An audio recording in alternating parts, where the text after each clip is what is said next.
तो चलिए शुरू करते हैं वीडियो और जानते हैं कि कैसे कन्वर्ट करते हैं जेपीजी इमेज को पीडीएफ में। ठीक है, वो भी बिना किसी एक्सटर्नल सॉफ्टवेयर की मदद से ऑफलाइन। ठीक है, मतलब उसके लिए ज़रूरी नहीं कि इंटरनेट कनेक्शन हो आपके पास। ठीक है, बस आपके लैपटॉप में क्रोम ब्राउज़र होना चाहिए। तो ये देखिए क्रोम ब्राउज़र मैंने यहाँ पे मिनिमाइज़ करके रखा हुआ है और एक जेपीजी इमेज हमें चाहिए, वो देखिए यहाँ सामने रखी हुई है। इसे मैं थोड़ा सा बड़ा करके दिखा देता हूँ। ये देखिए जेपीजी इमेज है, मेरी पिक है जो मैंने सब्सक्राइब बटन के लिए बनाई थी।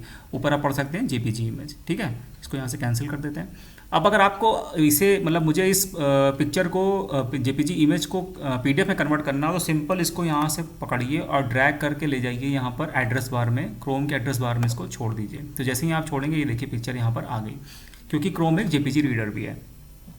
बस अब बहुत आसान है। अभी सिंपल इसको अगर आपको सेव करना है पीडीएफ में तो यहाँ पर देखिए 3 डॉट बने हुए हैं राइट हैंड साइड में एकदम ऊपर देखिए यहाँ पे 3 डॉट बने हुए हैं, इस पर क्लिक कर दीजिए।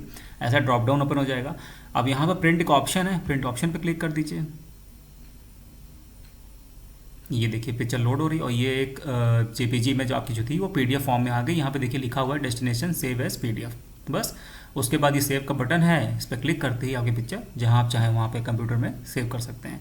तो इस तरह से आप कोई भी जेपीजी इमेज ऑफलाइन बिना किसी एक्सटर्नल या स्पेसिफिक सॉफ्टवेयर के घर बैठे पीडीएफ में कन्वर्ट कर सकते हैं।